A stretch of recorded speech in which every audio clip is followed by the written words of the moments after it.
Bonjour à tous, je suis ici avec Jean-Philippe. Oui, bonjour à tous. Alors tu viens d'Alsace toi? Je viens d'Alsace, mais je suis maintenant en Dordogne. Ah voilà, donc on changeait de localisation. Le pays où il fait bien chaud. Exactement. Alors là, il me taquine, puisqu'il sait qu'à chaque fois que je viens, il ne fait jamais très très chaud. Mais ouais, on est donc en Dordogne, dans un bassin qui a été réalisé il y a maintenant 2 ans. Et je donne les spécificités, Jean-Philippe. Donc on est sur un bassin qui fait à peu près 50-52 mètres cubes plus la filtration. Ouais. Donc on était un peu moins de 60 mètres cubes. 2 bombes de fond de skimmer avec 2 refoulements en 63 et 2 pompes de 30 000. Donc la filtration est composée, alors elle est sous la pagode. La partie mécanique est sous la terrasse qui surplombe le bassin. Cette partie mécanique est composée de 2 UV à l'entrée d'un tambour, donc 2 UV 55 watts amalgame, et d'un tambour 55 mètres cubeurs filtre éco. Et derrière, on a 2 lignes séparées, chacune munie d'1 mètre cube d'hélix et d'1 mètre cube de tapis japonais. Bon voilà, bah, écoute, on a des modifications à... Non, les céramiques. Ah, tu as rajouté des mountain trees. Oui, des mountain trees. Des céramiques mountain trees également qui ont été glissées entre les tapis japonais, exact. Voilà. Bon, bah avec tout ça, il y a une eau nickel. Il faut quand même que je vous dise un petit détail, à savoir que bah, vous voyez que l'eau est parfaitement claire, malgré une fraie il y a 2 jours. Ouais. Pendant une semaine, on a une fraie là, de à peu près 6 coils. Là. Ouais. C'est gigantesque, hein. Il y avait une quantité d'œufs assez phénoménale apparemment. Partout. Ouais.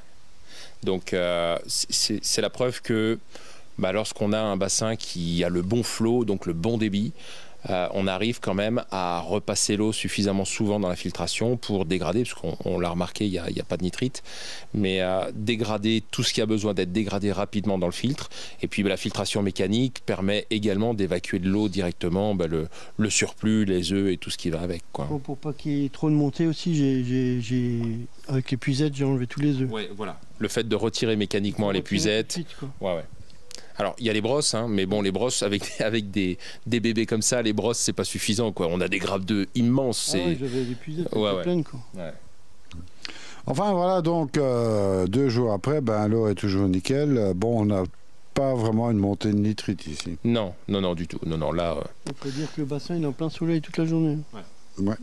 Et puis, comme on a dit au début de la vidéo, le Périgord, la Dordogne, c'est pas l'endroit où il y a le moins de soleil en France et où il fait le moins froid en France. Alors, je confirme, voilà, je cuis. Et pourtant, il fait quand même plus doux qu'il a fait. Hein. Et puis, quelle heure? Il est 18h, non? Ouais. Bah oui, bah parce qu'avant, c'était pas possible. pour vous, peut-être bien, mais pas pour moi. Non, mais c'est superbe. Alors, tu as des beaux poissons ici. Tu as combien de koi? 25. 25 koi. Bon, vu le volume, c'est bien. Oui. Puis bon, il y a encore beaucoup de croissance à venir parce qu'on est sur des poissons pour la plus grande. Voilà, tout du magasin. J'ai pas changé, j'ai toujours le même fournisseur. Voilà. Non, mais je veux pas prendre ailleurs. J'estime que je suis content de chez lui et puis je voudrais pas prendre ailleurs. Bah voilà. Pour pas avoir de problème. Voilà, en tout cas, s'il y avait un problème, on pourrait le tracer plus facilement. C'est surtout ça aussi, parce que personne n'est à l'abri d'un problème avec un arrivage de poissons ou n'importe quoi. Hein, je veux dire. Donc le but, c'est de pouvoir, en étant chez un seul fournisseur, tracer plus facilement tous les poissons. C'est ça. Bon, ça grandit bien. Ça grandit très bien. Hein. Bon, je vois que tu ne donnes pas beaucoup à manger. Non. Hein? Non. Alors, on a déchargé quelques sacs ici aussi. Oui, exactement. Bah là, on est sur le Koi First maintenant, en perfect et en complete. Donc là, il y a 50 kilos qui sont arrivés. Ça te fait combien de temps, 50 kilos? La moitié de la saison? Ouais, c'est ça, 6 mois. Donc, à peu près 100 kilos par an. Ouais. Sur des petits poissons. Parce qu'il faut s'imaginer que parmi tous les poissons qui sont là, il y en a pas loin de la moitié qui ont été pris en tossaille. Ouais. Donc des tossailles qui, au bout d'1 an et demi, alors entre 1 et 2 ans, on a des tossailles qui font 60 cm. Donc bah, c'est intéressant, quoi. Bon, ici, le bassin a été réalisé en HPDM. Alors, c'est du PEHD. PEHD. C'est du PEHD qui a été coupé et soudé sur place. Donc, nous, l'idée du bassin a commencé avec Jean-Philippe et Anita qui sont venus me voir, qui m'ont expliqué leur projet. Et puis, on a commencé par une 3D, une fois de plus. Alors, je suis très friand de 3D parce que ça permet plein de choses. Ça permet déjà au client final de se rendre compte de ce que va donner le bassin et la forme. Et puis ça permet également de calculer de façon efficace le volume du bassin. Ça permet de regarder et d'implanter chaque élément de la filtration pour savoir comment on va mettre le local technique. Et moi, de cette 3D, en fait, découle le plan de maçonnerie et l'emplacement de toute la tuyauterie dans le local technique. C'était super bien fait. C'est ça. Il y avait juste à suivre le plan, monter la maçonnerie, c'était l'idéal. Donc en fait, quand je suis arrivé avec la filtration et que Jean-Philippe et moi on a monté la filtration, on a posé le tambour et puis les 4 tuyaux d'arrivée, les 2 bondes de fond et les 2 skimmers étaient là. On avait juste à les remonter, on met des coudes, c'est pile poil en face le tambour et on y va. C'est ça, bon, autant se faciliter la vie. Exactement. Quand la 3D et les plans techniques peuvent nous permettre d'avancer plus vite, c'est sûr. Exactement. Bon, Non, c'est important parce que c'est compliqué. C'est une vraie usine à gaz quand on a tous les tuyaux qui arrivent là. Ouais. Bon, c'est du PAHD, donc pourquoi le choix de cette matière? Je pense que ça a été parce que le local, la personne locale qui t'a proposé ça, travaillait le PEHD plus que le PDM en fait. Un fournisseur à Bergerac là, qui fait Sud-Ouest Basse là, qui fait. Ils ont très bien travaillé. Qui travaillent bien quoi. Ils sont venus à 2 là, en une matinée, ils avaient posé le liner quoi. Ouais, voilà. Et puis c'est coupé, soudé.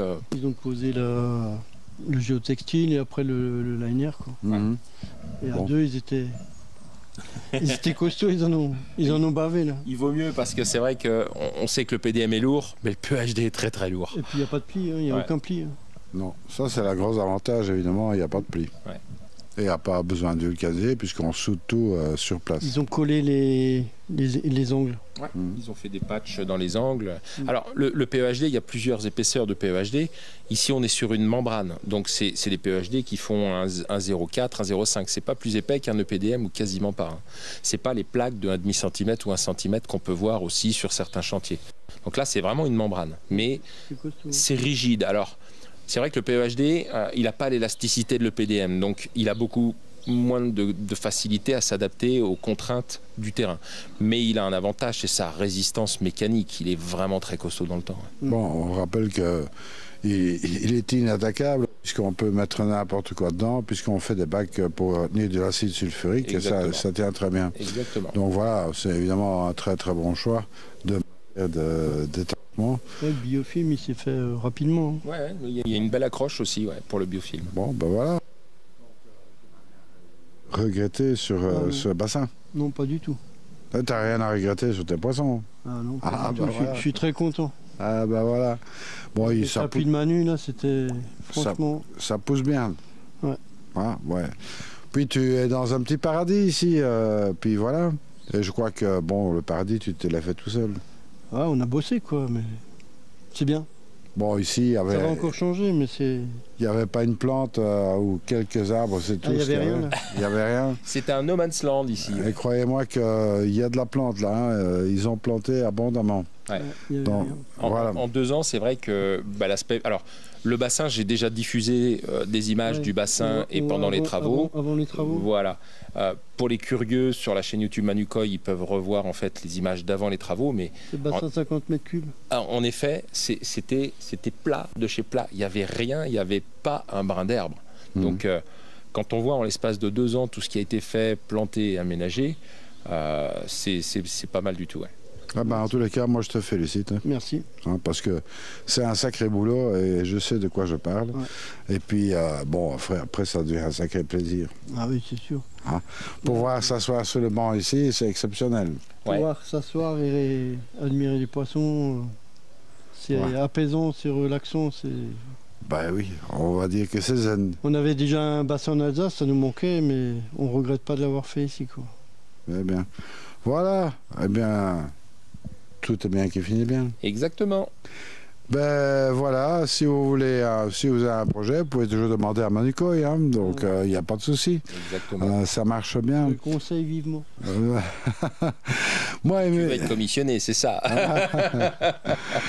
Moi, il me... Très satisfait.